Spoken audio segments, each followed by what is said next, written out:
Every haunted place has a story with a dark past. This is Ghost Encounters Podcast. Due to the graphic and violent nature of the things discussed on this episode, listener discretion is advised. Welcome back, all you spooky people, to the... Is it the 7th? To the lost count at this point. Yeah, it's 7, right? It's 7. Welcome back, all you spooky people, to the 7th episode of the Ghost Encounters Podcast. I am paranormal investigator Justin Torok. I'm Erica. America! I'm sorry. Let's start over. My name is Eric. Welcome back, all you spooky people, to the 7th episode of Ghost Encounters Podcast. I am paranormal investigator Justin Torok. And I'm Eric, your psychic realtor. I'm Kayla, the ghost with the most. And I'm Jordan, the group's scientist. And with us today is Jordan's twin sister, Taylor Baltzersen. Woo! Thanks for being on, Taylor. I'm happy to be here. And Kayla, I think it's been a while since you've been on. It's been a hot minute, hasn't it? It's been a minute. Yeah, we had some life stuff going on, but I'm back. And well, welcome ready back. to go. Yeah. We missed you. Yay, I missed you guys too. So today, the reason I wanted Taylor along with Jordan here with us today, we're going to be talking about a place where myself, Jordan, and Taylor have been to. It was one of my first ever paranormal investigations. It was at the Weaversville Inn in Northampton County. And myself, Jordan, and Taylor were there, and we encountered some pretty crazy things at that place. Tell me. It's a place that would you girls agree, is definitely severely haunted. Yeah. Yes, I don't want to go back. Especially the basement. The basement scared me the most. Yeah, the basement has a bit of a wild story. A lot of crazy things happen. That's actually this place where the scariest quote-unquote thing happened to me on a paranormal investigation. What? I can't wait to hear that. Oh, I'm so excited. I think you girls would agree that was kind of freaky what happened to us in that basement. Mm-hmm. Yes. So before we get into what happened to us, let's talk about the Weaversville Inn. It's located at 6916 Weaversville Road in Northampton County, Pennsylvania. For a long time, people in the area knew the Weaversville Inn as a restaurant called Jessica's Tea Room. Also at that same location, the second floor was rooms where people actually rented and lived. But most people knew it as Jessica's Tea Room. It was a great restaurant with great food, great, old kind of atmosphere. But it was built back in the early 1800s by the Hayes family. And as much as we know, for a while it was an inn, a B&B, and even a brothel at one point. Jordan, I think you did a little bit of research on the history of the building. What else did you find? There was, I think it was the Morning Call, like in 1995, they wrote about rumors of Benjamin Franklin staying there. Oh wow, I did not know that. Yeah, because it had a post office or something like that, and that's the reason why he stayed there. And he was there prior to the fire, because I guess there was a fire there at one point. There was a fire at one point a long, long time ago, yes. Yeah, which I didn't know about. I don't think it burnt the place to the ground. I just know that there was a fire. Just said they made it seem like because it was a post office. He was like, look at that, them there, post office. Yeah, that'd be a fine place to stop. Did it just say he was there? Did it say he stayed there while it was a hotel or anything? It said he stayed there. He stayed prior there? to the fire. That's cool. I see. I did not know that. We were there back in 2013 and all this time. I didn't know that. That's pretty cool. On July 26, 1775, the U.S. Postal System is established by the Second Continental Congress with Benjamin Franklin as its first Postmaster General. So maybe that's why he was Wow. there. He loved the post office. He was just checking them all out. I mean, he wasn't far from here. No. Yeah. I mean, he lived in Philadelphia and he went to various places throughout, the greater Philly area and even to New York. So it would make sense that he would pass through here. I mean, everyone from New York ends up here. So. Yeah, I mean, this is kind of like the central point between New York and Philadelphia. Yep. So it just makes sense that, someone of that time would be passing Breeze on through by. this way. Yeah, right. So when we were back there in 2013, we were interviewing the chef/owner at the time, and he was telling us that back in the day, it is known that the Weaversville Inn was a B&B, it was an inn, it was also a brothel. Brothels were legal back then. And according to him, and according to some other people that worked there, when it was a brothel, the rooms upstairs were for higher paying men, quote unquote, and for, let's say, lower income people, the basement was used. And there's a lot of rumors and stories that a lot of horrible things happen to female prostitutes down in the basement. It was just an open room. You can imagine what kind of stuff went on down there, especially for people who didn't have money, and maybe it was, lower looked at prostitutes versus ones that would be in a nice dress up in the rooms, escorting, a fancy man in a suit, So, the females that worked at the restaurant at the time always said that they had an awful feeling in the basement. There was just like this feeling that someone was watching you, looking at you. I know there's a story there's one particular waitress where a medium actually told her, don't ever let her go down there. Do not go down there because something will happen to her. They like her. And one day it was busy and apparently she had to go down there for something. And when she came back up, she was pushed. And when she got up, they found like scratch marks on her back. Oh, wow. Big note. Yeah. So let's actually hear from Mike Prosco about some of the things that happened at the Weaversville Inn. Hello, my name is Mark Prosco. I'm the chef and the owner of Jessica's Tea Room in the Weaversville Inn. I've been here for 8 years running the restaurant. The Weaversville Inn is built around 1835. Some of the history of it is it's been known as a brothel. It's been an inn. It's been a bed and breakfast. Before that, it was Hayes' Tavern. John Hayes owned it. When it was back in the day, it was probably known as a brothel. And we've had a lady say that there's a lady that they've seen in a royal blue dress, and I've had many customers say that she's greeted them outside the restroom, waiting for them upstairs. So we don't know her name, but they say she lives there. Every year we host a Titanic dinner. We have actors that come in and they sit with the customers. And one of the customers was talking to the actress. They called me over.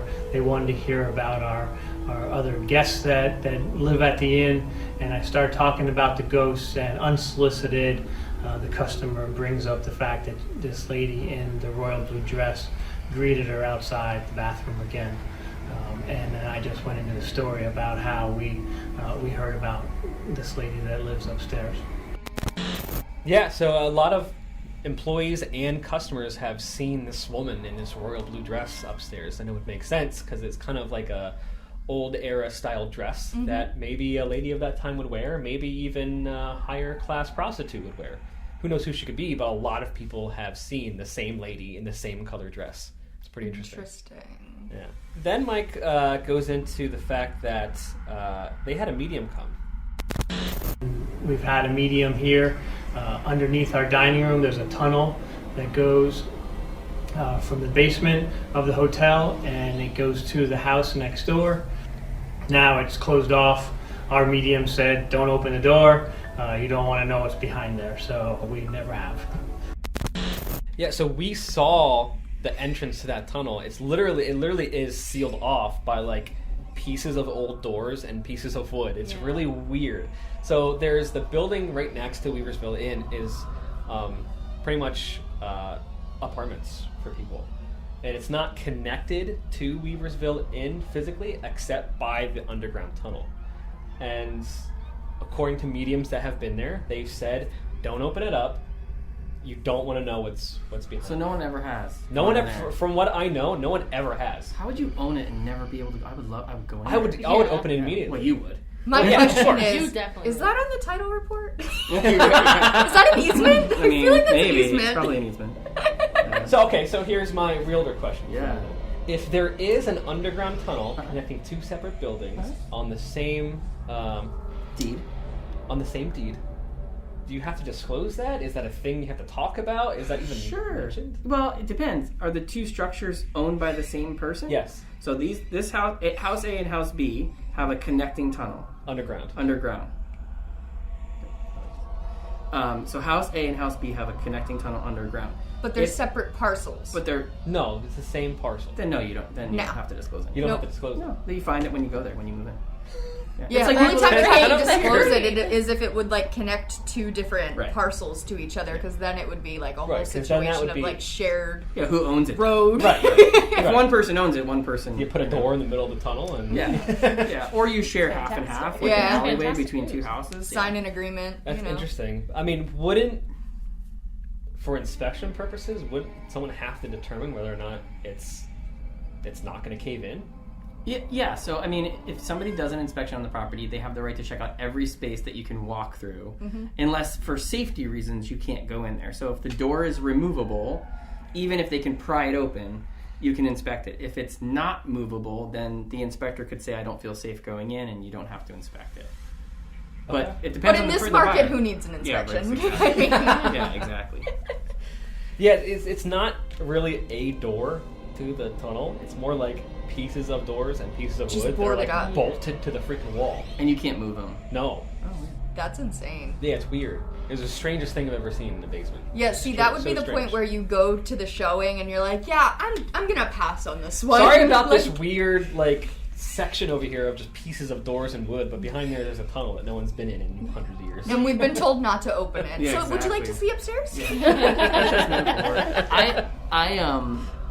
I was gonna say, like, there's lots of stories of people, which you guys have seen, like if you're on TikTok, there's lots of stories of people like Just finding finding things. rooms and like abandoned coal mines or like secret passageways, all kinds of cool stuff in houses. So maybe that's one of those instances. Somebody's gonna buy that place one day and be like, "What's in this tunnel?" Right, and open it up. Yeah, And I would they'll love never be heard of again. Yeah. It's a portal to the other side. So then we interviewed one of the employees who actually at one point lived in the rooms upstairs, and she talks about some of the paranormal experiences that she's had. My name is Lauren. I've worked here for about 3, maybe 4 years. I am a server, and I have a lot of paranormal experience here. I did live in one of the rooms upstairs for about 3 weeks. There's about 10 rooms up there that we rent out, and I did have some experiences then. And I know with telling all the customers all the stories about the ghosts and stuff, it wasn't easy for me my first night here to fall asleep. And my room had a shower in it. I was in the shower and the power went out the first night I was here. So I got really freaked out by that, running around my room trying to find candles. And I found 3 of them. I lit them, and there was no wind in the room, and they were flickering the whole time. One actually went out. So I'm calling my boss and Jess here, she's the baker. I was calling her, freaking out, you know, because I know all the stories, so it was hard for me to fall asleep. And then the second night that I was here, I heard, now the rooms are fully furnished. They're carpeted, and I was hearing a lady in high heels walk by my bed, and it sounded like she was on a hardwood floor. And that was all night, and it really scared me. So from then on out, I slept with the TV on. So even someone who not only was an employee but also lived there for a short period of time experienced some paranormal activity. I mean, the power going out could be explainable, but if there's no windows open and there's no air blowing, but the candles are flickering and one actually goes out, and then hearing almost like high heels on hardwood floor when your floor is carpeted is pretty interesting. It all goes back to the brothel. I think a lot of the high heels, the blue high dress, right? Yeah. The royal blue dress and the Victorian style, Yeah. and the high heels. So that's It really interesting. does go back to the prostitutes. It's very, very interesting. Then she goes in and explains a couple other ghostly encounters that people have experienced. And the bathroom upstairs, it's a community bathroom, and we've had a lot of experiences in there, especially when I would come home at night. I would feel, a big weight on me as soon as I'd get in there. And we've had customers say that when they were in there and they had the door locked, and when they went to leave, they unlocked the door and it just wouldn't open. They felt like somebody was holding the knob still on the other side of the door. We've had that, more than one customer have said that.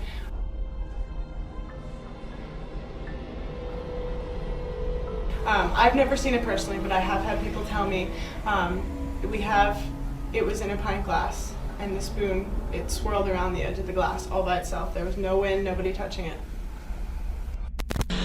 Yeah, so not just seeing a person and hearing footsteps. Now people are actually, having physical encounters with ghosts by having a door being pushed shut and having, What she was referring to was a mixing spoon in a pint glass because someone was making a mixed drink, and the mixing spoon was swirling around the pint glass all by itself, which is pretty interesting. Imagine, like, just trying to make a drink for a customer, and here's this spoon just swirling around by itself. Ghost said, I can do it better, Right. thank you very much. I mean, heck, if I could use some powers to mix drinks myself, Honestly? I would. And then I did mention about the employee that was pushed, and she's going to go into that.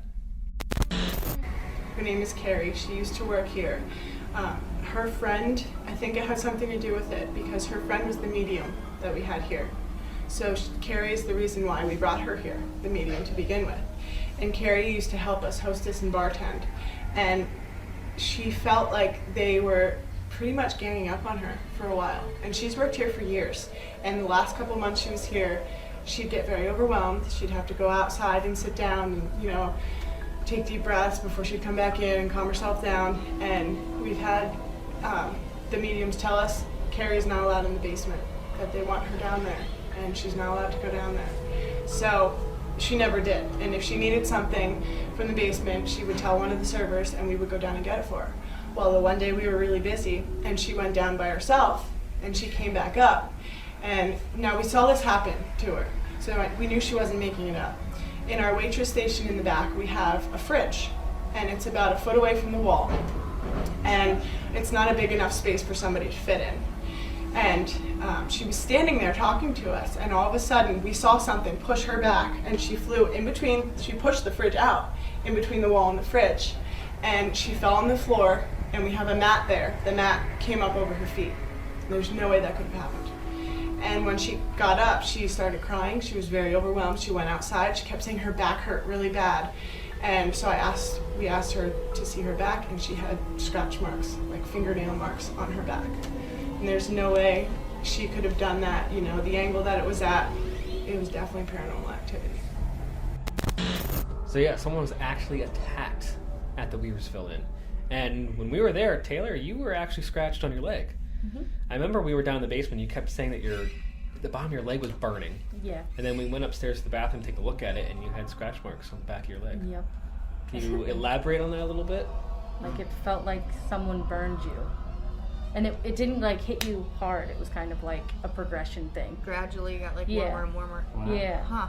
And then I couldn't take it anymore, and then we went upstairs because it was bothering me so much. Yeah. And then once you found that out, you kind of stepped away a little bit from the investigation. Well, there's a reason for that. Well, yeah.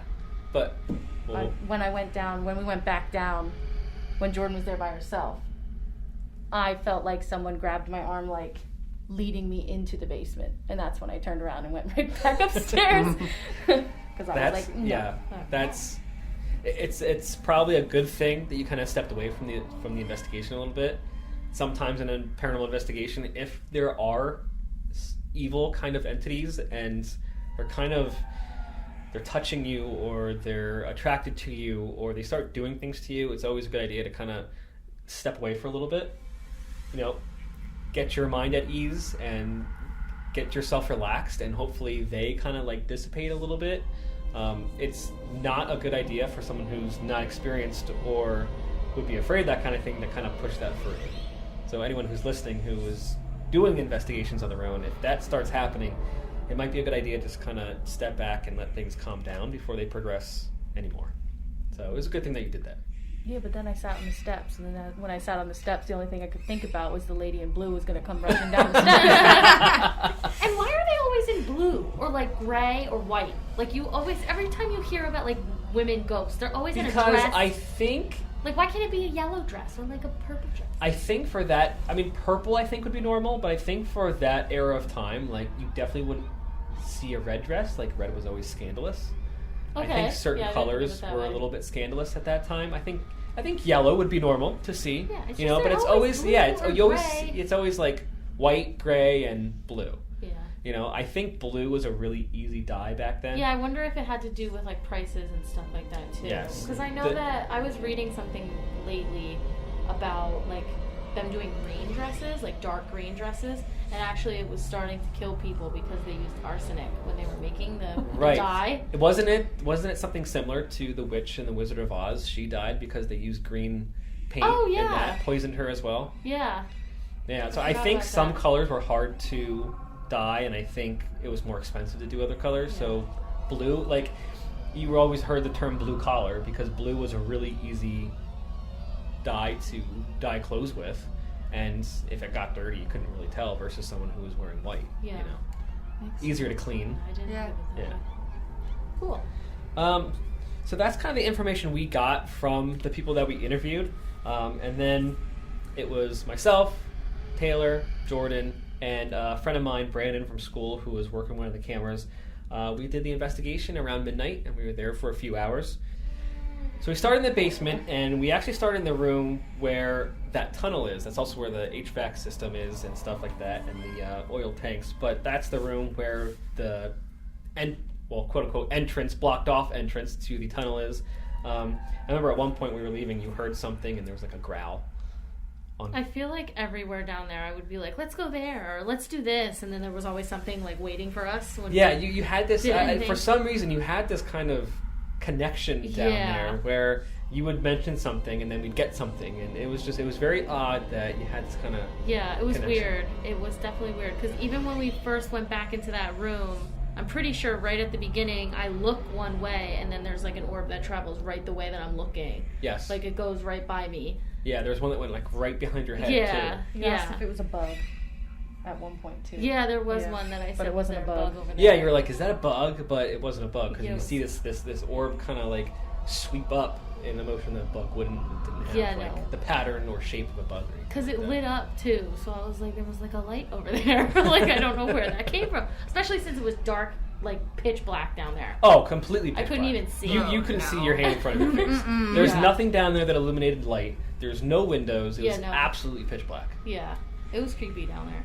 Yeah, and it's that. So the way the basement works, there's stairs that go down into the basement, and then there's a room where there's like a table and a washer and dryer. Then there's another door that opens up, and that's like the biggest part of the basement where the refrigerators are for the restaurant, and that's where they store all their chairs and whatever else, right? So as we kind of progressed through this basement, I know at one point your hair was sticking up. Yeah. Like it was really strange. It's almost like someone was like holding a piece of your hair I up. thought it was sticking to like a box, like tape on a box. Like that's how it felt. Because then when I was trying to like awkwardly like try to move my head away from it, it was staying. Like it wasn't moving with me. It was like Right, so staying. you pull your head and it felt like something was like Yeah. just holding it there. Yeah. Because it was a good portion of your hair. And it wasn't just like, oh, a couple strands are sticking up No, it like was static like electricity. a It was a portion of chunk of the your side hair, of my head. like someone was like pinched it and like held it up a Yeah. little bit. Yeah. And I play with my hair a lot, so I make sure that's not sticking up at all. Yeah, no, it would be physically impossible for your hair to stick up like the way it was. Yeah. It's not like, again, it wasn't like, oh, around her whole head, hairs were sticking up like static electricity. It was just a random chunk of her hair. Yeah, it looked like somebody that grabbed was- my hair. Yeah, it was really odd. And you caught that on the camera, right? I did. Yeah, because I think Yeah. I was complaining to Taylor, and then you said, take a step back, and when I took a step back, you could see... I was like, oh, Jordan, your hair! Like, it was sticking up. Yeah, you should know. Yeah, you can see it in the video. It's almost like they took a balloon and like Yeah, went like that. yeah, There's it like looks- a big bump like yeah. of hair. It's strange. I thought it was stuck to something that I was walking by. Right. So that's what it kind of felt like. Something was kind of... Yeah, it felt like it was sticking to something. Not being held, but more like sticking to something. It's interesting. Yeah, and then... I don't like that. I mean, at least it didn't pull your hair, Yeah. you know? So then after that, as we progress further, that's when probably the scariest thing that's happened to me on an investigation so far. That the series of events that happened after that, undeniably paranormal. If you experienced this like we did, you would be 100. No matter what kind of skeptic you were, if you experienced this, you would be a believer immediately. So what happened was that second door of the basement that opens up to the bigger room, Yeah. right? We were probably 20 feet away from it. Yeah, we were I Something think like we were that. in the back of the basement at that point. We were walking by that big, like, I don't know if they had like a walk-in freezer back there. Yeah, there was one of their freezers was there. Yeah, we were and it was like like right it's like around there. because they have a lot of stuff in there, but it was set up like almost like a little hallway. Like there's a Yeah, refrigerator, yeah. and then they had their chairs around it, and we were probably 20-30 feet away from that door Mhm. in the basement, and we were just doing our thing, investigating, and all of a sudden we heard this big bang It was loud. on that door, like It so was loud. so Like loud. that wasn't just like a little. No, it was a bang, on Someone that was door. pissed. Yeah. And like you could see in the video, like we jumped. All of us like jumped. We cursed at that point. I think We Brandon did. cursed, and then we all like clumped up like a little ball together, like. And then we captured what I would consider a Class A EVP after that. Because as when we heard that bang and we jumped, we started asking, is anyone down here? Who's down here with us? To try to get some kind of reaction to see or hear whatever spirit was present that did that bang, because we were the only ones there. And you hear two separate female voices.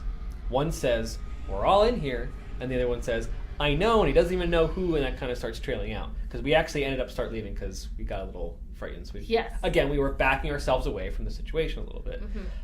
So let's play that. I know, but that way looks really. What? What's that? I know, but that way looks really. What? What's that? I know, but that way looks really. What? What's that? Someone downstairs? Alright. Ready to go? That was loud. That was loud. And as we're leaving, it captured this Class A EVP. Oh my God.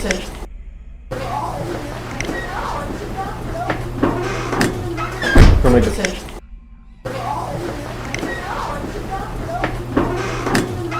Oh my God. And what are they saying again? We're all in here, and then the other one says, I know, and he doesn't even know who when it starts trailing out. Yeah, because we We opened were it. asking That's who's down here, and they were down the here. squeaky Yeah. door was us leaving Yeah. to go back up the steps to like the main. Well, we like had this room where we regrouped. It was as if we closed that door, everything so we- stayed in there, yeah, and we- we were safe out Yeah, the other. that door where like it opens up to that laundry room where Yeah. lights are on. We kind of use that That was like room the to safe kind zone. of to kind of regroup ourselves. Yeah, but it didn't feel like anything followed you to that point. No, it felt like it's they like it were was locked stuck in the there. basement, like the other side. Right, of it the did feel like everything was kind of stayed in that section of the basement past that door. Yeah. So what I'm thinking is that bang on that door was from inside the room, not outside. Oh, the I room. think it was right where Because- we were about to walk. Cause there was like that hallway that you talk about. I remember Yeah. I was like, let's just go down there, like, so we can get back to the door and leave. You know what I mean? Yeah. And that was when it must have been right there at some point, right in that little hallway. Yeah, it must have been. Yeah. But that was definitely the coolest / scariest moment of Oh, yeah. paranormal investigating in the past 10 years. It was. I mean, I know you girls were scared, but I think that was pretty awesome. Yeah, no, I was scared. I'll be honest. Because I was talking to some of my coworkers about like Weaversville Inn, because some of them have been there for like the Titanic stuff and all that, and I was telling them because they obviously have never been in the basement, so I was talking about how it just the energy like changes as you walk down the steps. Like you feel all right upstairs, like you get vibes, but it's nothing compared to when you go down the Right, steps. and I think like as soon as you open that door to the rest of the basement, it's almost like the air is heavy. It's heavy, yeah. You know, like there's this weight on you, like the air is thick and heavy. It's very strange. Yeah. Have any of you ever like been in a paranormal place and kind of felt that kind of like heaviness, that weird thick air kind of? I have anxiety. Honestly, every room I Don't we all? walk into, I'm like, God damn, woo! All right, deep breath.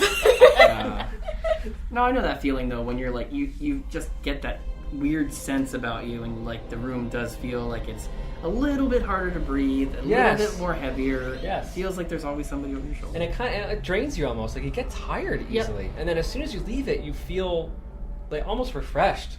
Well, yeah, because You know? don't like spirits like they like use your energy. Spirits are energy and need energy to manifest further or to do things. And that's why Yeah. batteries get drained, or even you get drained.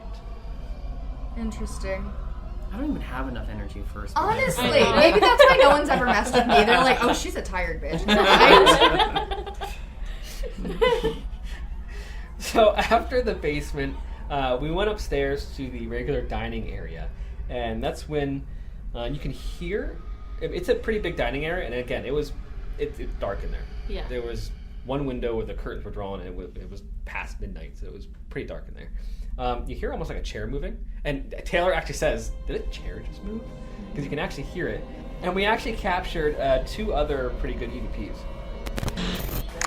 Meg, could someone just move a chair? Something is gonna happen. Meg, could someone just move a chair? Something is gonna happen. Meg, could someone just move a chair? Even with the infrared night vision, it's really hard to see because that's how dark it was. So we wouldn't have even been able to see one of the chairs moving if we wanted to, but we definitely heard it. Let's get to those EVPs that we heard. Are you messing with my camera?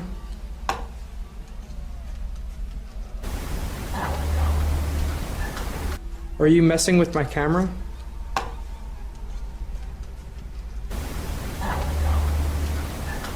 Are you messing with my camera?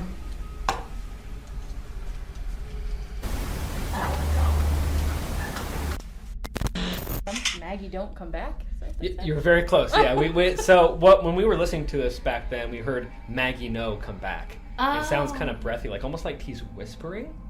Like I wonder if he was like, I don't know, maybe he said something wrong to one of the prostitutes and she started walking away and he's like, Maggie no. Maybe she got up. Maybe she got up from the chair and left. Maybe she got up from the chair and left, and that's Never what he put was that together. asking her to come back. Could have been it. And then the next one sounds a little weird. Almost like someone had some kind of voice problem. Is there anything you want to say to us? No. Is there anything you want to say to us? No. Is there anything you want to say to us?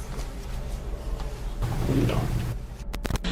Yeah, so we hear, you talked. Right after you said, is there anything you want to say to us? And he says, you talked. And it's like a weird, like, I don't know if he has like an accent or some kind of weird, like, deep voice, like, you talked. Yeah. Oh, maybe like New York almost or something, you know? Yeah, that was really interesting. And then after a while, we do go back into the basement. And these next 2 EVPs are kind of eerie to listen to. Because it definitely correlates with what happened down there. Yeah. So the first one sounds like screaming. Almost like distant screaming almost. And then the next one that I'm going to play, you actually hear moaning. And it does sound like sexual moaning. Yes. And that's Ghosts and it's in the basement where they said there was prostitution going on. Yeah. So it's kind of interesting to, not only capture EVPs in a haunted place, but capture EVPs that actually have something to do with what happened. Yeah. Like, I've never caught moans before, ever, in my 10 plus years of doing this, ever, except down there where they said there were prostitutes. So as Jordan's saying she's hearing a voice, you can hear screaming in the background. Yeah. I just heard a voice. I just heard a voice. I just heard a voice. Like, it's like by my ears. Like, every time I come down here, it's always like somebody's like up behind me whispering in my ear. And it's like enough to feel like somebody's like nuzzling in behind you. I mean, I understand if you don't like being told what to do, but I just know that you're down here. I mean, I understand if you don't like being told what to do, but I just know that you're down here. I mean, I understand if you don't like being told what to do, but I just know that you're down here. I know it's kind of funny, but you can literally hear what sounds like someone moaning. It does. What kind of sounds like a female moaning. Yes. You know? Does it really sound like she's in pain? Right. You think in pain? I don't think so. No. I'm saying I don't no. think it sounds like she's in pain. No, it's definitely, seems like she's enjoying. Yeah. But, I mean... It is her job, too, so... Yeah, there you go. Females could fake it. I'm just excited you can still have sex when you die. Like, after you die. Like, it's still... That is good news. Yeah. Well, I wonder if it's... No. Oh, that's great news. I mean, like, after you're a ghost, you're still getting it on. It's exciting. I don't care if I die now. It's fine. But I wonder, like, I know we definitely have an intelligent haunting here because there are spirits that are literally reacting to things that we're saying. Mm-hmm. Like, Jordan, when you were asking to say something and it said you talked. And then, the bang on the door definitely was trying to get our attention. But then I'm wondering if we also have some kind of residual haunting at the same time, because we hear Maggie no come back, and what would that be from? None of our names are Maggie. Yeah. It could be something residual, and I mean, I'm wondering if the moans maybe are residual. You know, years of prostitution going on down there, and some of those ladies that may have been murdered and killed down there, and it's just residual, you know, almost like a broken record of the past that's going on because of all this negative energy that's holding everything down there. Just stuck, yeah. So we're going to take a short break, and we will be right back.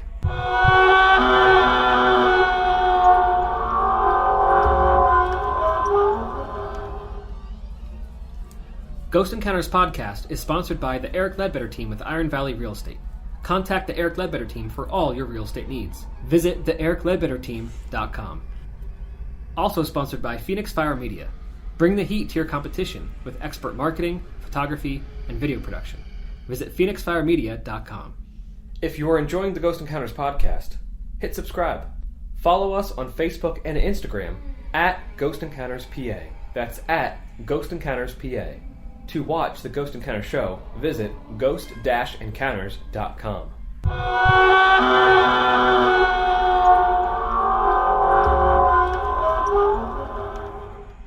All right, and we're back. So there's actually a couple things we didn't mention. We're probably not going to have enough time to get into them too much, but I know we did a couple spirit box sessions, both in the dining room and in the basement.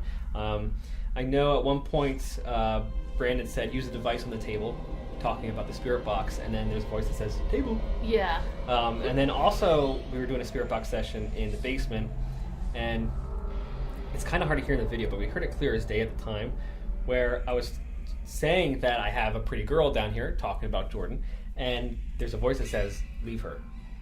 Kind of breathy, it says, leave her. You know, it's very strange.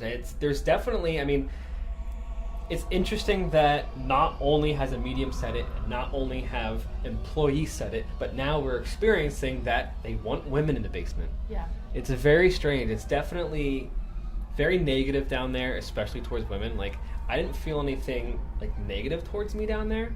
You know, like I said, the air felt heavy and it was hard, like somewhat hard to breathe, and it was kind of energy draining, but it wasn't like targeted at you. No, like, but I think you girls felt a little bit differently, right? The second time we went down, definitely, like, I felt different. Well, I also felt a little vulnerable because Taylor wasn't with me anymore. Yeah, I came back a little later. Yeah, you did show up at there the originally. end, but like even after Taylor came back during the spirit box session, I was just creeped out because I remember we were like right by the door. Like I didn't even want to go back in. Mm-hmm. Yeah, you didn't want to go any further. Yeah. Back to the door, literally. Because Justin's like, oh, well, let's go back in. You know, blah, blah, blah, blah, blah. Well, you're not the fucking one that's, you know, like, has to be targeted. I'm standing right by the door, and we have that spirit box voice. So it was creepy. It was very creepy. Very negative. Yeah, yes. I didn't like it. Yeah. I wouldn't go back, even if you paid me to go back. Nope. I think we said it in the one video, or we were I talking think together. I think you do say it too, where you're just like, I'm not going back there. I don't want to go back in the basement at all. Right. It So could not burn. even if someone paid you would never go back. No. It could burn like Michael Myers' house. I would only want to. I would only Burn. do the bar, and I would love to do the upstairs, but I will not go to the basement. And I don't think I'd even go to the tea room because it's over the basement. I'd do everything else except the basement. But see, like we have two people who have never been in this place before. Have you ever stepped foot inside this place before then? No, that was the first time. And the then only time I was there. It's the same feeling, the same kind of experience where women do not want to go down the basement. They feel attacked and targeted, and it's just the same thing. So, for those skeptics who are listening, if there are any skeptics listening, how can you deny that correlation? Two people who have never stepped foot inside this place said the same exact thing. They weren't even there when I was doing the video interview. It was just me and Brandon doing the video because we were doing this. I was doing this as a college project at the time because I was going to school for video production. They weren't even there with me when I was filming the interviews. So for them people who have no idea about the past paranormal activity and no idea I told about what has happened down there, but for two people who've never been in it before, have those same exact experiences and the same exact feelings. It's undeniable. Oh, absolutely. It's targeted completely, and it's not targeted at a direct person, but more of just a direct audience, which is, I think, the most terrifying part. Yeah. And no one would know that feeling unless you were down there. right? Like, Correct. there definitely is, for somebody to say, I'll never go back down there years later, it definitely had some sort of effect on you. Yeah. Yeah, it's probably something you guys will never forget, will you? No. Nope. But even though you've never stepped foot inside that building before, don't you girls have some kind of past with that building? Oh, yeah. Just recently I found out that my great-grandfather and my great-uncle Paul were actually supposed to buy the building. Isn't that crazy? Mm-hmm. It was crazy. Like, your family almost was Yeah, one they of the almost owners. bought it. Yeah, they almost You bought could have it. gone in the tunnel. It probably was open then. It probably was a long was. time ago.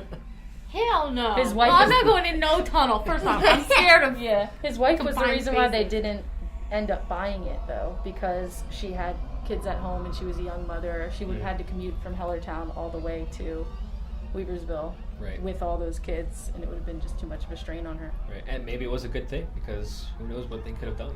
Those spirits that Yeah. dwell there. Could you have know? been bad, yeah. Yeah. My life actually intertwines with the Weaversville Inn again a couple years later.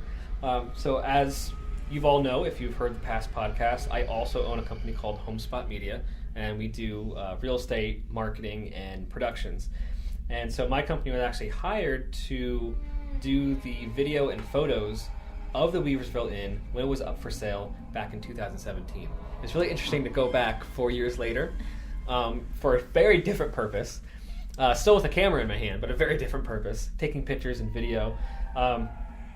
When I was doing it, I shot pretty much everything. But again, when I was down in that basement, because they wanted shots to show that there was refrigerators down there and storage space down there, same feeling. You know, I didn't really feel anything upstairs. You know, and we don't really feel too much upstairs. You kind of get the sense, you know, it's an old building and like on it, but down in that basement, again, like as soon as you cross that threshold of that second door, you feel it Yeah. immediately. And I felt it again when I was back there 4 years later. So I think, Eric, you were looking at the tax records. So when we were there in 2013, it had different owners. And shortly after we were there, I don't know exactly how long after, maybe a year, it was sold to someone else. And then those new owners were the ones that I was taking pictures and videos for the listing again. Is it still up for sale? Did anything ever happen? Not that I can see. The last time it was purchased, or the owners that currently owned it was in 2013, which is weird. So Yeah, so it must have been really shortly after we were there that Right. they sold it. I mean, I think there was hint that the restaurant wasn't doing great at the time. Mhm. So yeah, it must have been really shortly after we were there that they sold it. Yeah, I mean, our tax records don't go back that far that we can see, but it was sold in 1990, 1999, and then again in 2013, and then you said you shot it again, but it doesn't seem like it actually sold in 2017. So the No. same people that had it in 2013 still have it. Yeah, I don't think anyone bought it after that. And then so the restaurant, as far as I know, is closed. I still see cars there if I pass, but I think there's probably still residents that live in the rooms upstairs and probably in the building next door. Right. But yeah, but as far as I know, everything's closed, shut down, and I have no idea what they're doing with the property, if they're still trying to sell it or what's going on. But hey, if anyone wants to buy a haunted property that's also a restaurant, Eric can probably help you out. My information will be available at the end. But I wonder if I can figure out who the current owners are and ask if they've had any experiences themselves, or if I know they were trying to run the restaurant when I shot it in 2017, when they were trying to actually sell it. So I wonder if other employees have heard things and seen things after it. I'm sure, because how could they not? Right. You know? Well, I bet one of the reasons too why like the haunting probably kept progressing was probably because they kept doing the Titanic night. You're doing themed nights that are like triggering Old school. memories. It's So- almost like not necessarily a trigger object, but you're kind of having a trigger experience by Yeah, having, you know, people dressed in that time and stuff Yeah. like that. Because it probably almost confuses the paranormal. Yeah, I would imagine so. Like who's fake and who's real. Yeah. Yeah. Yeah, it's weird. I was just looking up the last time it was on the market, and it was 2019. But it's weird because it was 2019 for $250,000, and then 2020 on again for $699,900. So there's a really weird something must have happened between 19 they and list 20. it in 2017. 19. Oh, yeah, 17. First, 2017. Uh-huh. Can't sell it, hold on to it. They try to sell it again in 2019, and then in 2020 try to sell it again for almost 3 times the price. They can't sell it in 19. It actually expired, and then it expired again in 2020. So they were never able to sell it since 2013. Yeah, because I saw on the morning call or whatever that it said like there was going to be an auction for it and all that stuff. So I didn't know why there wasn't one. Like every time I looked it up, I wanted to see who got it. Right. What happened with the auction? Yeah, and I didn't see any information. Wonder if it's still just in the future for the auction. Hold on, I can pull that up. Yeah, and you don't know what else could be out there as far as like legal stuff. There's always family stuff. True. You know, so it may. Yeah, because it said that they closed it due to family medical issues. Like if they can't sell a place, they do go to the auction side of things, especially for commercial properties like that, because there's a good chance you might actually get what you were asking for, maybe even more during an auction. But even with an auction, it would still transfer from one person to another through the deed, and that would be on the tax record. So that has not happened yet. Right. Yeah. So who knows? Maybe the auction's coming up. Maybe they held off. Who knows? Keep an eye out. I mean, if they lowered the price a little bit, because I think that price is a little bit much for that property. But even though it is a commercial property and it does have residual income from residents, but almost everything's selling now. Today, Yeah. You know. That's why I'm surprised Maybe they it's walked not inside and they realized it wasn't for them. Well, maybe the spirits greeted them. Yes. And they were like, no. hello, welcome back. Maybe they're scared of the tunnel.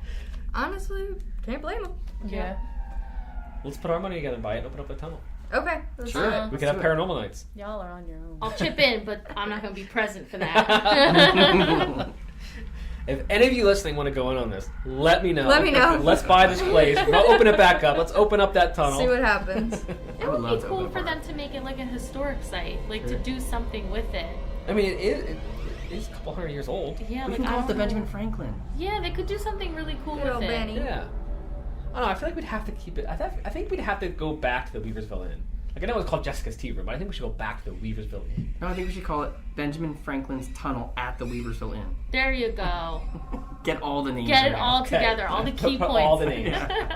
Wait. How about Benjamin Franklin's Tunnel at the Weaversville Inn, formerly Jessica's Tea Room? Perfect. There you go. I love it. That's LLC. Big sign. They Big own a sign. lot. They own like the whole strip over there. It's a big piece of land. Yeah. It's a pretty big property. It's actually really nice out back. When I was doing pictures out back, it was really nice back there. All right, I think that's all the time we have for today. Taylor, thank you so much for being on the podcast. I hope to have you on again. Hopefully soon. Thanks for having me. Everyone, stay spooky. Stay eerie. Keep on creeping on. Stay magical.